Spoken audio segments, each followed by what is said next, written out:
जय हिंद, वंदे मातरम। स्वागत है आप सभी का GCCP यूट्यूब चैनल पे। आज का यह वीडियो जीके का आप सभी जो DLED या फिर BEd एंट्रेंस एग्ज़ाम की तैयारी कर रहे हैं, जो सरकारी कॉलेज का सपना देखते हैं, उसके लिए यह वीडियो बेहद महत्वपूर्ण होने वाला है। तो चलिए आज क्वेश्चन की शुरुआत करते हैं, जिसका पहला क्वेश्चन है कि डबल फॉल्ट का संबंध किस खेल से है। पहला क्वेश्चन क्या कह रहा है? डबल फॉल्ट का संबंध किस खेल से संबंधित है। डबल फॉल्ट जो खेल है, ऑप्शन ए में है पोलो, ऑप्शन बी में है हॉकी और ऑप्शन सी में है बैडमिंटन, ऑप्शन डी में है टेनिस। आप लोग भी कमेंट कीजिए क्या होगा इसका आंसर। डबल फॉल्ट शब्द का डबल फॉल्ट जो है संबंध इस किस खेल से है, तो टेनिस से है। ऑप्शन नंबर डी इसका राइट आंसर हो जाएगा, टेनिस खेल। अच्छा, टेनिस खेल में कितने खिलाड़ी होते हैं? टेनिस खेल में 2 या फिर 4 खिलाड़ी होते हैं। 2 या फिर 4 खिलाड़ी होते हैं। 2 खिलाड़ी एकल युग में होते हैं और 4 खिलाड़ी युगल में होते हैं। 2 प्लेयर जो है एकल में होते हैं और 4 प्लेयर युगल जोड़ी में होते हैं। ठीक, चलिए पोलो में कितने खिलाड़ी होते हैं? पोलो के प्रत्येक टीम में 4 खिलाड़ी होते हैं। पोलो में कितने खिलाड़ी? 4 खिलाड़ी। हॉकी में कितने खिलाड़ी होते हैं? एक टीम में 11 खिलाड़ी होते हैं। हॉकी की एक टीम में कितने खिलाड़ी? 11 खिलाड़ी होते हैं। बैडमिंटन में कितने खिलाड़ी होते हैं? 1 या 2 खिलाड़ी। 1 या 2 खिलाड़ी। चलिए अगला क्वेश्चन की शुरुआत करते हैं। अगला क्वेश्चन क्या है? अगला क्वेश्चन है, अर्जुन पुरस्कार कब से देना शुरू किया? जो अर्जुन पुरस्कार है, यह अर्जुन पुरस्कार की शुरुआत कब से शुरू हुई? तो अर्जुन पुरस्कार जो है यह 1961 ईस्वी से प्रारंभ हुआ। इसका राइट आंसर क्या आ जाएगा? ऑप्शन नंबर सी, अर्जुन पुरस्कार 1961 ईस्वी से प्रारंभ हुआ। तो चलिए अब अर्जुन पुरस्कार के बारे में कुछ जान लेते हैं। अर्जुन पुरस्कार जो है यह खेल के क्षेत्र में दिया जाता है। जो उत्कृष्ट जो खेल खेलते हैं उसके क्षेत्र में यह दिया जाता है खिलाड़ी को अर्जुन पुरस्कार। अच्छे प्रदर्शन के लिए दिया जाता है। अर्जुन पुरस्कार की शुरुआत कब से हुई? तो 1961 ईस्वी से। वर्तमान में अर्जुन पुरस्कार की जो राशि है 15 लाख रुपया है। 15 लाख रुपये, एक अर्जुन की कांस्य मूर्ति, एक अर्जुन की कांस्य मूर्ति और एक प्रशस्ति पत्र दिए जाते हैं। उसके साथ में क्या क्या दिए जाते हैं? 15 लाख रुपये, अर्जुन की कांस्य मूर्ति, प्रतिमा जिसको बोलते हैं, और उसके बाद एक प्रशस्ति पत्र दिए जाते हैं अर्जुन पुरस्कार में। चलिए अगला क्वेश्चन देखते हैं। अगला क्वेश्चन है कि कलिंग पुरस्कार किसके द्वारा दी जाती है? अगला क्वेश्चन है कि कलिंग पुरस्कार किसके द्वारा दी जाती है? कलिंग पुरस्कार की शुरुआत यूनेस्को द्वारा दिए जाते हैं। कलिंग पुरस्कार किसके द्वारा? तो ऑप्शन नंबर डी हो जाएगा, यूनेस्को के द्वारा दिए जाते हैं। यह कब से दिया जाता है? तो 1952 ईस्वी से। कब से? तो 1952 ईस्वी से दिया जाता है। किसके द्वारा? तो यूनेस्को के द्वारा दिया जाते हैं।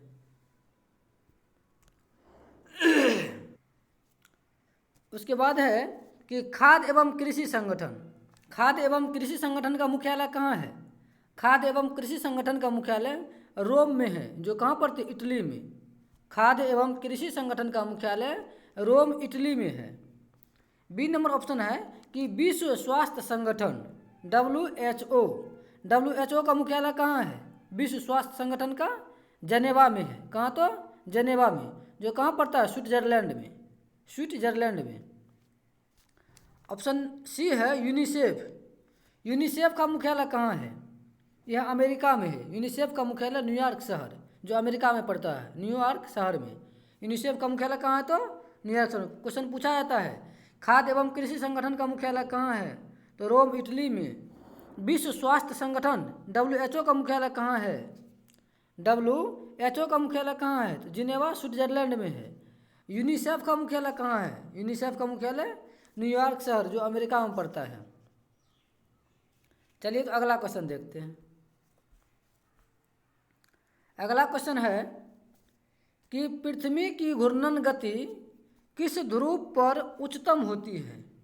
ये जो पृथ्वी जो घूर्णन करती है, इसकी गति किस ध्रुव पर अधिकतम होती है? उत्तरी ध्रुव, दक्षिणी ध्रुव, पश्चिमी ध्रुव और पूर्वी ध्रुव। इसका राइट आंसर क्या हो जाएगा? पृथ्वी की घूर्णन गति किस ध्रुव पर उच्चतम होती है? इसका राइट आंसर हो जाएगा उत्तरी ध्रुव पे। किस ध्रुव पे? उत्तरी ध्रुव पे। पृथ्वी की घूर्णन गति उत्तरी ध्रुव पे अधिकतम होती है। चलिए अगला क्वेश्चन देखते हैं। अगला क्वेश्चन है कि केंद्र शासित प्रदेशों का शासन कौन चलाता है? केंद्र शासित प्रदेशों का शासन कौन चलाता है? ऑप्शन नंबर ए में है संसद, ऑप्शन बी में है राष्ट्रपति, ऑप्शन सी में है प्रधानमंत्री और ऑप्शन डी में है गृह मंत्री। केंद्र शासित प्रदेश का जो शासन चलाते हैं कौन? तो राष्ट्रपति। ऑप्शन नंबर बी इसका राइट आंसर। केंद्र शासित प्रदेश का जो है या तो वहाँ जो शासन जो चलाते हैं या तो राज्यपाल होते हैं या तो उपराज्यपाल होते हैं। ठीक, राज्यपाल हो या उपराज्यपाल उसको कौन मनोनीत करते हैं? तो राष्ट्रपति करते हैं। कौन करते हैं? तो राष्ट्रपति करते हैं। इसीलिए कहा जाता है कि केंद्र शासित प्रदेश का शासन जो है सीधे राष्ट्रपति के हाथ में होते हैं। ठीक, आइए संसद के बारे में जानते हैं। संसद में कौन कौन शामिल होते हैं? लोकसभा के सदस्य, राज्यसभा के सदस्य और राष्ट्रपति, तीनों के मिलने से संसद बनते हैं। कौन? राज्यसभा के सदस्य, लोकसभा के सदस्य और राष्ट्रपति। लोकसभा, राज्यसभा और राष्ट्रपति होते हैं संसद। चलिए अगला देखते हैं। अगला क्वेश्चन दिया हुआ है कि एशिया विकास बैंक का मुख्यालय कहाँ है? एशिया विकास बैंक का मुख्यालय कहाँ है? इसका राइट आंसर हो जाएगा क्या? तो मनीला में है। एशिया विकास बैंक का मुख्यालय कहाँ है? मनीला में है। अब आगे आइए कि नीदरलैंड में किसका मुख्यालय है? द हेग का नाम सुने होंगे। द हेग का मुख्यालय कहाँ है? तो नीदरलैंड में है। द हेग का मुख्यालय कहाँ है? तो नीदरलैंड में है। उसके बाद ये जो है मनीला, ये फिलीपींस की राजधानी भी है। फिलीपींस की राजधानी कहाँ है? तो मनीला है। और एशियाई विकास बैंक का मुख्यालय भी कहाँ? तो मनीला है। जकार्ता में किसका मुख्यालय है? आसियान का मुख्यालय कहाँ है? जकार्ता में है। क्वेश्चन पूछता है कि आसियान का मुख्यालय कहाँ है? तो आसियान का मुख्यालय हो गया कहाँ? जकार्ता में। आसियान का मुख्यालय जकार्ता में है। और ये स्विट्जरलैंड, इससे पहले भी बताए कि इसका जो विश्व स्वास्थ्य संगठन का मुख्यालय जो है जनेवा में है। और जनेवा कहाँ पड़ता है? तो स्विट्जरलैंड में पड़ता है। विश्व स्वास्थ्य संगठन WHO का मुख्यालय कहाँ है? स्विट्जरलैंड, जो जनेवा में पड़ता है, जनेवा में है जो स्विट्जरलैंड में पड़ता है। चलिए अगला क्वेश्चन देखते हैं। अगला क्वेश्चन क्या कह रहा है कि अशोक के अभिलेख को सर्वप्रथम जेम्स प्रिंसेप ने कब पढ़ा? अशोक के जो अभिलेख हैं उसको सर्वप्रथम जेम्स प्रिंसेप ने पढ़ा। जेम्स प्रिंसेप ने पढ़ा तो कितना ईस्वी में उन्होंने इस अभिलेख को पढ़ा? इसका राइट आंसर क्या हो जाएगा? 7 नंबर का ऑप्शन नंबर डी, 1837 ईस्वी में। क्वेश्चन ऐसा भी पूछा जाता है कि अशोक के अभिलेख को सर्वप्रथम किसने पढ़ा? तो उसका आंसर क्या हो जाएगा? तो जेम्स प्रिंसेप ने पढ़ा। और यदि यह पूछ दे कि कब पढ़ा, तो 1837 ईस्वी में। इसका राइट आंसर क्या हो जाएगा? 1837 ईस्वी। चलिए अगला क्वेश्चन को देखते हैं। अगला क्वेश्चन में है कि प्रथम योग विश्वविद्यालय की स्थापना कहाँ हुई थी? प्रथम योग विश्वविद्यालय की स्थापना कहाँ हुई थी? ऑप्शन ए में है बिहार शरीफ, ऑप्शन बी में है मुंगेर, ऑप्शन सी में है आरा, ऑप्शन डी में है गया। इसका राइट आंसर हो जाएगा बिहार के मुंगेर जिला में। कहाँ? बिहार के मुंगेर में। प्रथम योग विश्वविद्यालय की स्थापना बिहार के मुंगेर में हुआ था। अच्छा, ये अंतर्राष्ट्रीय योग दिवस कब मनाते हैं? तो 21 जून को। अंतर्राष्ट्रीय योग दिवस कब? तो 21 जून को मनाया जाता है। क्वेश्चन पूछा जाता है कि अंतर्राष्ट्रीय योग दिवस कब मनाया जाता है? तो 21 जून को मनाया जाता है। यह जो मुंगेर में जो प्रथम योग विश्वविद्यालय की स्थापना हुई थी, किसने किया था? तो उसका नाम है स्वामी सत्यानंद। स्वामी सत्यानंद। प्रथम योग विश्वविद्यालय मुंगेर में जो स्थापना की गई थी, इसकी संस्थापक कौन थे? तो सत्यानंद, स्वामी सत्यानंद ने सन 1964 ईस्वी में। कब? क्वेश्चन पूछ सकता है कि प्रथम योग विश्वविद्यालय की स्थापना कितने ईस्वी में हुई? तो 1964 ईस्वी में। कहाँ? तो मुंगेर में। कहाँ? तो मुंगेर में। किसने की? तो स्वामी सत्यानंद ने। स्वामी सत्यानंद ने। चलिए अगला क्वेश्चन देखते हैं। अगला क्वेश्चन है कि डेंगू ज्वार होगा किसके द्वारा होता है? डेंगू जो ज्वार होता है, डेंगू ज्वार वह किसके द्वारा होता है? शैवाल के कारण से, कवक के कारण से, या जीवाणु कारण से, या फिर विषाणु कारण से? इसका राइट आंसर क्या हो जाएगा? तो विषाणु के कारण से। डेंगू ज्वार विषाणु कारण से होता है। चलिए अगला क्वेश्चन देखते हैं। अगला क्वेश्चन है मेटूर बांध किस नदी पे बना है? मेटूर बांध किस नदी पे बना है? ऑप्शन ए में है नर्मदा नदी, ऑप्शन बी में है गोदावरी नदी, ऑप्शन सी में है शरावती नदी, और ऑप्शन डी में है कावेरी नदी। तो बताइए आप लोग, मेटूर बांध किस नदी पे बनाया गया है? मेटूर बांध किस नदी पे बनाया गया है? इसका राइट आंसर क्या हो जाएगा? तो कावेरी नदी पे।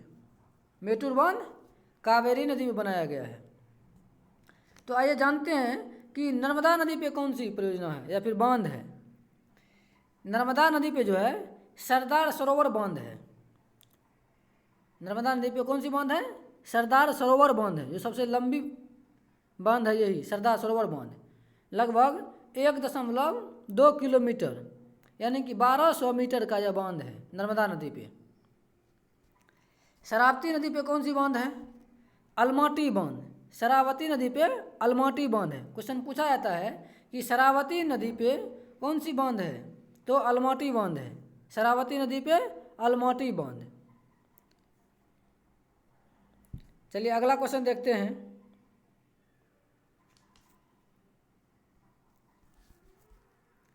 अगला क्वेश्चन है बौद्ध धर्म मानने वालों की संख्या किस राज्य में सर्वाधिक है? कौन सा ऐसे राज्य है जो मतलब किस राज्य में बौद्ध धर्म को मानने वाले आदमियों की संख्या सबसे अधिक है? बौद्ध धर्मावलंबी सबसे अधिक रहते हैं किस राज्य में? ऑप्शन ए में है उत्तर प्रदेश, ऑप्शन बी में है महाराष्ट्र, ऑप्शन सी में है बिहार, और ऑप्शन डी में है मध्य प्रदेश। तो इसका राइट आंसर क्या हो जाएगा? महाराष्ट्र। महाराष्ट्र में जो है बौद्ध धर्म मानने वालों की संख्या सबसे अधिक है। महाराष्ट्र में लगभग 59 लाख, कितना? 59 लाख बौद्ध धर्म को मानने वाले लोगों की संख्या है महाराष्ट्र में। और दूसरे स्थान पे यूपी आता है। अरे यह पूछ दे कि बौद्ध धर्म मानने वालों की संख्या किस राज्य, कौन सा राज्य दूसरे स्थान पे है? तो यूपी, उत्तर प्रदेश। पहला स्थान तो महाराष्ट्र, लगभग 59 लाख। चलिए अगला क्वेश्चन देखते हैं। यदि यह पूछ दे कि जैन धर्म को मानने वालों की संख्या किस राज्य में सबसे अधिक है, तो इसका क्या हो जाएगा आंसर? जैन धर्म मानने वालों की संख्या तो हरियाणा में। जैन धर्म मानने वालों की संख्या सबसे अधिक है हरियाणा में। अब बौद्ध धर्म मानने वालों की सबसे अधिक संख्या महाराष्ट्र में, याद रखिएगा। चलिए अगला क्वेश्चन देखते हैं। क्वेश्चन पूछ सकता है ये सब। रोलेक्ट एक्ट किसके शासन काल में पारित हुआ था? क्वेश्चन कह रहा है कि रोलेक्ट एक्ट जो आया था किसके शासन काल में पारित हुआ था? इसका राइट आंसर हो जाएगा लॉर्ड चेम्सफोर्ड के समय में। लॉर्ड चेम्सफोर्ड के समय में। और यह कब आया था रोलेक्ट एक्ट? 1919 ईस्वी को। इसे ही कहा जाता था बिना अपील और बिना दलील का कानून। रोलेक्ट एक्ट को किसने कहा था? तो महात्मा गांधी ने कहा था, बिना अपील और बिना दलील का कानून या एक्ट जो कहिए इसको। लॉर्ड चेम्सफोर्ड के समय में आया था 1919 ईस्वी को। और 1919 ईस्वी में एक और घटना हुई थी, चोरा चोरी कांड। उस समय भी कौन थे? Governor general Lord Chelmsford. चलिए अगला क्वेश्चन देखते हैं।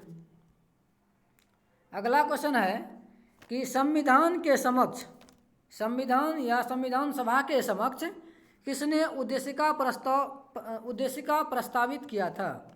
क्वेश्चन कह रहा है कि संविधान के समक्ष जो है किसने उद्देशिका प्रस्ताव लाया था। इसका राइट आंसर हो जाएगा जवाहरलाल नेहरू। कौन लाया था? तो जवाहरलाल नेहरू। यह कब लाया था?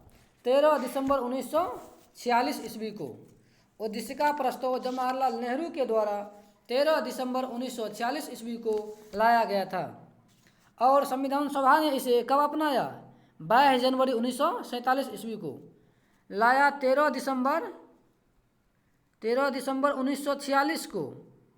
और संविधान सभा ने इसको अपनाया कब? 22 जनवरी 1947 ईस्वी को अपनाया था। चलिए अगला क्वेश्चन देखते हैं। अगला क्वेश्चन कह रहा है कि भारत की जल क्षेत्र सीमा कहाँ तक फैली है। भारत की जो जल क्षेत्र की सीमा है वह कहाँ तक फैली हुई है। ऑप्शन ए में 8 समुद्री मील, ऑप्शन बी में है 12 समुद्री मील, ऑप्शन सी में है 16 समुद्री मील और ऑप्शन डी में है 20 समुद्री मील। इसका राइट आंसर क्या हो जाएगा? तो 12 समुद्री मील। राइट आंसर हो जाएगा 12 समुद्री मील। आइए कि जानते हैं कि 1 समुद्री मील बराबर कितना होता है। इसको बोलते हैं नॉटिकल मील भी। 1 समुद्री मील या फिर 1 नॉटिकल मील बराबर होता है 1852 मीटर। कितना होता है? 1852 मीटर या फिर 1.8 किलोमीटर, जो इसको कहिए ये समुद्री मील ये हुआ।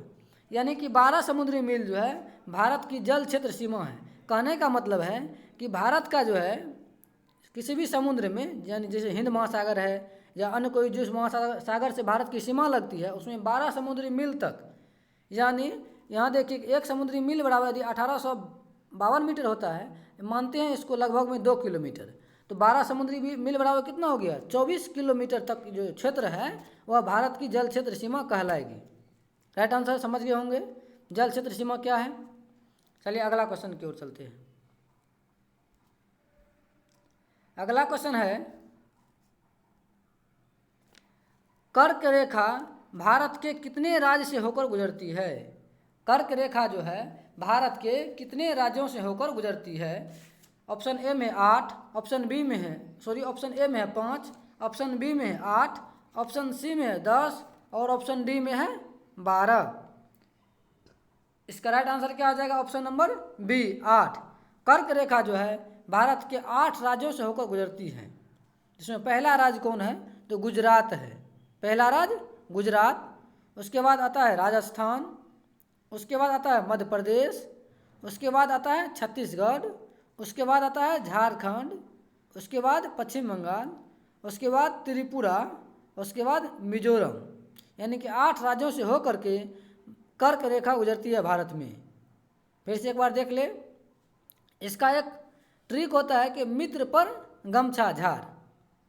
इस हिसाब से भी ट्रिक से भी आप याद रख सकते हैं। नहीं तो ऐसे गुजरात हो गया, राजस्थान, मध्य प्रदेश, छत्तीसगढ़, झारखंड, पश्चिम बंगाल, त्रिपुरा और मिजोरम, ये 8 राज्यों से होकर के कर्क रेखा गुजरती है। चलिए अगले क्वेश्चन और चलते हैं। अगला क्वेश्चन क्या कह रहा है कि 82.5 डिग्री पूर्वी देशांतर रेखा भारत के कितने राज्य से होकर गुजरती है। 82.5 डिग्री पूर्वी देशांतर रेखा जो है यह भारत के कितने राज्यों से होकर गुजरती है। ऑप्शन ए में है 3, ऑप्शन बी में है 4, ऑप्शन सी में है 5 और ऑप्शन डी में है 8। इसका राइट आंसर क्या हो जाएगा? तो ऑप्शन नंबर सी 82.5 डिग्री पूर्वी देशांतर रेखा भारत के 5 राज्यों से होकर गुजरती है। वही यदि कर्क रेखा पूछे तो 8 राज्य से, कर्क रेखा 8 राज्य से। 82.5 डिग्री पूर्वी देशांतर रेखा 5 राज्यों से होकर गुजरती है। चलिए तो इन 5 राज्यों के नाम एक बार देख लेते हैं, कौन कौन राज्य हैं जिससे होकर के यह गुजरती है रेखा। राज्य है उसमें से देखिए, पहला यूपी है, उत्तर प्रदेश, उसके बाद मध्य प्रदेश, एमपी, उड़ीसा, छत्तीसगढ़ और आंध्र प्रदेश, इन्हीं 5 राज्यों से होकर के 82.5 डिग्री पूर्वी देशांतर रेखा गुजरती है। एक बार और नाम सुन ले, यूपी, एमपी, उड़ीसा, छत्तीसगढ़ और आंध्र प्रदेश। तो चलिए अगला क्वेश्चन देखते हैं। अगला क्वेश्चन क्या है कि सूर्य का दीप्तमान सतह क्या कहलाता है? सूर्य का दीप्तमान सतह क्या कहलाता है? ऑप्शन ए में है प्रकाश मंडल, ऑप्शन बी में है ऑप्शन ए में है वर्ण मंडल, ऑप्शन बी में है प्रकाश मंडल, ऑप्शन सी में है स्थल मंडल और ऑप्शन डी में है कोरोना। इसका राइट आंसर क्या हो जाएगा? प्रकाश मंडल। इसका राइट आंसर क्या हो जाएगा? प्रकाश मंडल। सूर्य के दीप्तमान सतह को प्रकाश मंडल कहा जाता है, या फिर इसको कहते हैं कि सूर्य के चमकीला सतह को प्रकाश मंडल कहते हैं। चलिए अगला क्वेश्चन देखते हैं। अगला क्वेश्चन है कि पृथ्वी के सबसे निकट स्थित ग्रह कौन है? पृथ्वी के सबसे निकट स्थित ग्रह कौन है? बृहस्पति, शुक्र, मंगल, शनि। इसका राइट आंसर क्या हो जाएगा? तो शुक्र। पृथ्वी के सबसे निकट स्थित ग्रह कौन है? शुक्र है। शुक्र ग्रह के पास एक भी उपग्रह नहीं है। कौन कौन से ऐसे ग्रह है जिसके पास एक भी उपग्रह नहीं है? पहला हो गया शुक्र और बुध, 2 ग्रह है। शुक्र और बुध ग्रह के पास जो अपना कोई उपग्रह नहीं है। बृहस्पति ग्रह का जो उपग्रह है उसका नाम क्या है? तो गैनीमीड। मंगल ग्रह के 2 उपग्रह है, एक फोबोस और दूसरा डिवोस। शनि ग्रह के एक उपग्रह है टाइटन, जो क्वेश्चन में बहुत बार पूछा गया है। शनि ग्रह का उपग्रह क्या नाम है? टाइटन है। और बृहस्पति के उपग्रह क्या नाम है? गैनीमेड है। चलिए अगला क्वेश्चन देखते हैं। अगला क्वेश्चन है सबसे प्राचीन पर्वत किसे माना जाता है? सबसे प्राचीन पर्वत किसे माना जाता है? सबसे प्राचीन पर्वत जो है अरावली पर्वत को माना जाता है। सबसे प्राचीन पर्वत तो अरावली पर्वत। चलिए हिमालय को वलित पर्वत की श्रेणी में रखा गया है। हिमालय को वलित पर्वत की श्रेणी में रखा गया है। एंडीज पर्वतमाला कहाँ है? एंडीज पर्वतमाला दक्षिणी अमेरिका में है। एंडीज पर्वतमाला कहाँ है? यह दक्षिणी अमेरिका में है। यह दक्षिणी अमेरिका में एंडीज पर्वतमाला। यह विश्व की सबसे लंबी पर्वत श्रृंखला वाली है। विश्व की सबसे लंबी पर्वत श्रृंखला एंडीज पर्वतमाला की है। यह कहाँ है? तो दक्षिण अमेरिका में है। एटलस पर्वत जो है यह कहाँ का है? तो पश्चिमोत्तर अफ्रीका में। एटलस पर्वत पश्चिमोत्तर अफ्रीका में है। चलिए अगला क्वेश्चन है सबसे नवीन पर्वत किसे माना जाता है? सबसे नवीन पर्वत किसे माना जाता है? सबसे नवीन पर्वत हिमालय को माना जाता है। सबसे नवीन पर्वत या वलित पर्वत किसको होते हैं? हिमालय को माना जाता है। चलिए अगला क्वेश्चन देखते हैं। अगला क्वेश्चन क्या है? भारत के किस राज्य का प्राचीन नाम नेफा था? भारत के किस राज्य का प्राचीन नाम नेफा था? इसका राइट आंसर क्या हो जाएगा? कमेंट कीजिए आप लोग। पहले ही पढ़ा चुके हैं इस क्वेश्चन को। भारत के किस राज्य को नेफा कहा जाता था प्राचीन काल में या पुराने समय में? तो अरुणाचल प्रदेश को। राइट आंसर क्या हो जाएगा? अरुणाचल प्रदेश। चलिए अगला क्वेश्चन देखते हैं। अगला क्वेश्चन है कि भारत की प्रथम जनगणना की शुरुआत लॉर्ड मेयो के शासनकाल में किस वर्ष की गई थी? क्वेश्चन कह रहा है क्या कि भारत की प्रथम जनगणना की शुरुआत लॉर्ड मेयो के कार्यकाल में किस वर्ष प्रारंभ की गई? तो किस वर्ष प्रारंभ की गई? इसका राइट आंसर क्या आ जाएगा? 1872 ईस्वी में। 1872 ईस्वी में। क्वेश्चन ऐसे भी यदि पूछा जाए कि भारत की प्रथम जनगणना की शुरुआत किस गवर्नर जनरल के शासनकाल में प्रारंभ की गई? तो उसका राइट आंसर क्या आ जाएगा? लॉर्ड मेयो के कार्यकाल में भारत की प्रथम जनगणना की शुरुआत 1872 ईस्वी में प्रारंभ की गई थी। चलिए अगला क्वेश्चन देखते हैं। अगला क्वेश्चन है कि सबसे गर्म एवं चमकीला ग्रह कौन है? सबसे गर्म एवं चमकीला ग्रह कौन है? ऑप्शन ए में है बुध, ऑप्शन बी में है शनि, ऑप्शन सी में है शुक्र और ऑप्शन डी में है मंगल। तो इसका राइट आंसर क्या हो जाएगा? तो शुक्र ग्रह। शुक्र ग्रह सबसे गर्म एवं चमकीला ग्रह है। शुक्र ग्रह जो है सबसे गर्म एवं चमकीला ग्रह है। चलिए अगला क्वेश्चन देखते हैं। अगला क्वेश्चन क्या कह रहा है कि सूर्य के सबसे निकट स्थित ग्रह है। सूर्य के सबसे निकट स्थित ग्रह कौन है? पृथ्वी, शुक्र, शनि, बुध। इसका राइट आंसर क्या आ जाएगा? तो बुध। सूर्य के सबसे निकट स्थित ग्रह बुध है। बुध ग्रह जो है सूर्य की परिक्रमा सबसे कम समय में यानी 88 दिन में पूरा कर लेता है। कितने दिन में? तो 88 दिन में। पृथ्वी का एकमात्र प्राकृतिक उपग्रह कौन है? तो चंद्रमा है। पृथ्वी का एकमात्र प्राकृतिक उपग्रह कौन है? तो चंद्रमा है। शुक्र ग्रह के पास अपना कोई उपग्रह नहीं है। शनि का जो उपग्रह है उसका नाम क्या है? टाइटन। शनि के उपग्रह क्या नाम है? टाइटन। और बुध ग्रह के पास भी कोई उपग्रह नहीं है। बुध और शुक्र ग्रह के पास कोई उपग्रह नहीं है। पृथ्वी का एकमात्र उपग्रह जो प्राकृतिक उपग्रह है वह चंद्रमा है। शनि का जो उपग्रह है वह टाइटन है। कौन सा है? तो टाइटन है। चलिए अगला क्वेश्चन देखते हैं। अगला क्वेश्चन है सर्वाधिक उपग्रह वाला ग्रह है। क्या कह रहा है? ऐसी कौन सी ग्रह है जिसका उपग्रह सबसे अधिक है? ऑप्शन ए में है बृहस्पति, ऑप्शन बी में है शुक्र, ऑप्शन सी में है बुध और ऑप्शन डी में है शनि। तो इसका राइट आंसर क्या आ जाएगा? बृहस्पति। बृहस्पति के पास वर्तमान में सबसे अधिक उपग्रह है। लेटेस्ट डाटा के अनुसार 79 उपग्रह है। कहीं कहीं 64 दिखाते हैं लेकिन लेटेस्ट डाटा में कितना है? तो 79 उपग्रह है बृहस्पति के पास। चलिए अगला देखते हैं। अगला क्वेश्चन है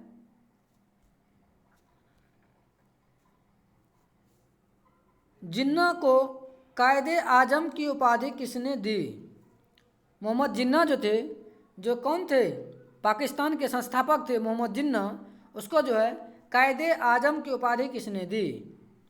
ऑप्शन ए में है सुभाष चंद्र बोस, ऑप्शन बी में है महात्मा गांधी, ऑप्शन सी में है जवाहरलाल नेहरू, ऑप्शन डी में वल्लभ भाई पटेल। तो जिन्ना को कायदे आजम की उपाधि किसने दी थी? तो महात्मा गांधी ने। ऑप्शन बी इसका राइट आंसर हो जाएगा। अच्छा ये जान लेते हैं कि महात्मा गांधी को महात्मा की उपाधि किसने दी? महात्मा गांधी को महात्मा की उपाधि किसने दी? तो इसका राइट आंसर क्या हो जाएगा? रविंद्रनाथ टैगोर ने। महात्मा गांधी को महात्मा की उपाधि रविंद्रनाथ टैगोर ने दी थी। और महात्मा गांधी को बापू किसने कहा? महात्मा गांधी को बापू सुभाष चंद्र बोस ने कहा था। और किस समय क्या था? जब महात्मा गांधी की पत्नी का देहांत हो गया था तो उसी समय संबोधन करते वक्त सुभाष चंद्र बोस ने महात्मा गांधी को बापू कह करके संबोधित किए थे। इसका राइट आंसर क्या हो जाएगा? तो ऑप्शन नंबर बी, जिन्ना को कायदे आजम किसने कहा? तो महात्मा गांधी ने। चलिए अगला क्वेश्चन देखते हैं। अगला क्वेश्चन है हाथी गुफा। हाथी गुफा किस राज्य में है? हाथी गुफा किस राज्य में है? ऑप्शन ए में है छत्तीसगढ़, ऑप्शन बी में है मध्य प्रदेश, ऑप्शन सी में है हिमाचल प्रदेश और ऑप्शन डी में है उड़ीसा। हाथी गुफा किस राज्य में है? तो उड़ीसा में है। हाथी गुफा उड़ीसा में है। आइए हाथी गुफा के बारे में कुछ जान लेते हैं। उड़ीसा के भुवनेश्वर नामक स्थान से, जो उड़ीसा में जो भुवनेश्वर है, भुवनेश्वर नामक स्थान से 3 मील दूर उदयगिरी नामक एक पहाड़ी है। कहाँ? तो उदयगिरी नामक एक पहाड़ी है जिसकी एक गुफा में एक शिलालेख उपलब्ध हुआ है। जो उदयगिरी नामक जो पहाड़ी है उसके एक गुफा में एक शिलालेख उपलब्ध हुआ है जो हाथी गुफा शिलालेख के नाम से जाना गया। इसको क्या कहा? हाथी गुफा शिलालेख।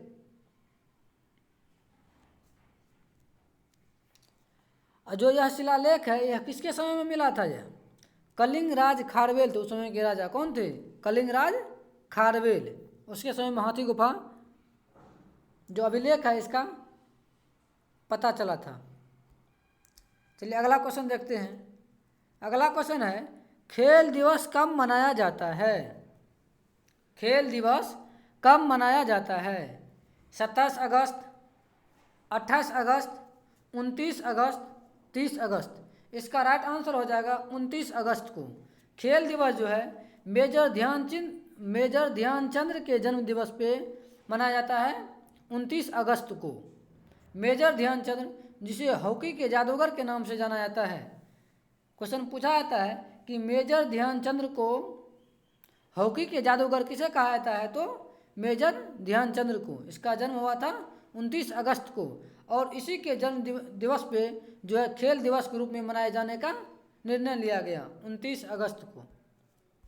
चलिए अगला क्वेश्चन देखते हैं। अगला क्वेश्चन है कि साइलेंट वैली परियोजना किस राज्य में है? केरल में, कर्नाटक में, उड़ीसा में, छत्तीसगढ़ में। कहाँ है यह साइलेंट वैली परियोजना? तो केरल में है। साइलेंट वैली परियोजना का ही दूसरा नाम है शांत घाटी राष्ट्रीय उद्यान। शांत घाटी राष्ट्रीय उद्यान। क्वेश्चन यदि यह भी पूछे कि शांत घाटी राष्ट्रीय उद्यान कहाँ है, तो इसका राइट आंसर क्या आ जाएगा? तो केरल में है। चलिए अगला क्वेश्चन देखते हैं।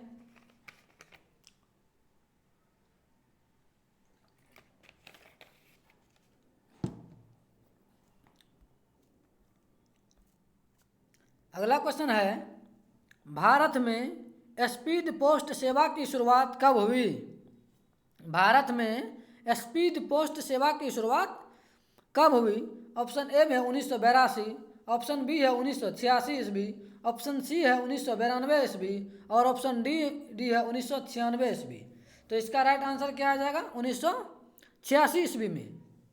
भारत में स्पीड पोस्ट सेवा की शुरुआत 1986 ईस्वी में हुई। यह जो डाक सेवा है, स्पीड डाक सेवा, इसकी या फिर डाक की मतलब जनक किसे माना जाता है भारत में? लॉर्ड डलहौजी को। लॉर्ड डलहौजी के सही शासनकाल में डाक सेवा, तार सेवा और रेल लाइन की शुरुआत की गई थी। किस समय में? लॉर्ड डलहौजी के शासनकाल में। तो इसका हो जाएगा ऑप्शन बी राइट आंसर 1986। चलिए अगला क्वेश्चन देखते हैं। अगला क्वेश्चन है, मकराना किसके लिए प्रसिद्ध है? मकराना जो है किसके लिए प्रसिद्ध है? ऑप्शन ए है संगमरमर, ऑप्शन बी है सोना और ऑप्शन सी है अबरक और ऑप्शन डी है कोयला। तो मकराना जो क्षेत्र है यह संगमरमर के लिए प्रसिद्ध है। मकराना क्षेत्र जो है किसके लिए प्रसिद्ध है? तो संगमरमर के लिए प्रसिद्ध है। चलिए अगला क्वेश्चन देखते हैं। अगला क्वेश्चन है, गांधी जी किससे प्रभावित थे? महात्मा गांधी किससे प्रभावित थे? ऑप्शन ए में है इब्राहिम लिंकन, ऑप्शन बी में है लियो टोल्स्टाय और ऑप्शन सी में है लियो मेसी, ऑप्शन डी में है चार्ल्स मियो। तो गांधी जी जो है लियो टोल्स्टाय से बहुत ज़्यादा प्रभावित थे। ऑप्शन नंबर बी इसका राइट आंसर हो जाएगा, लियो टोल्स्टाय। चलिए अगला क्वेश्चन देखते हैं। अगला क्वेश्चन है कि समाजवादी पार्टी के संस्थापक कौन थे?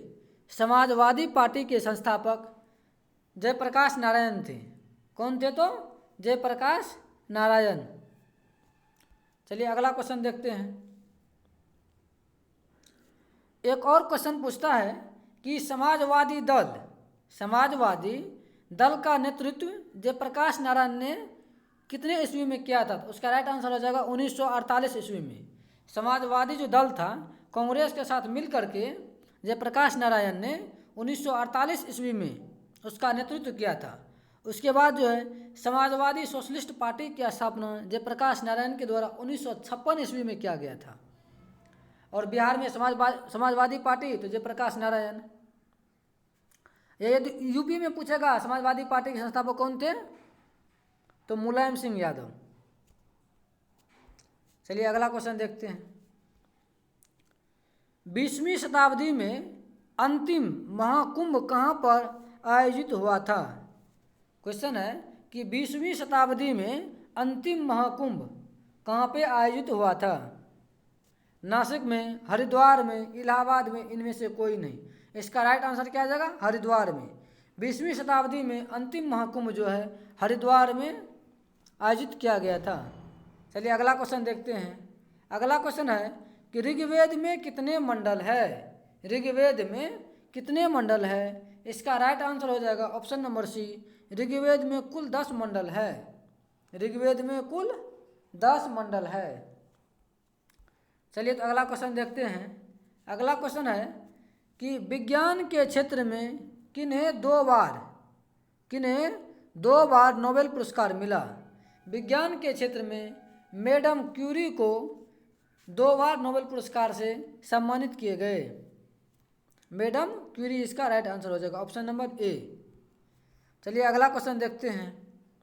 अगला क्वेश्चन है केंद्रीय असेंबली में बम किसने फेंका था। केंद्रीय असेंबली में बम किसने फेंका था।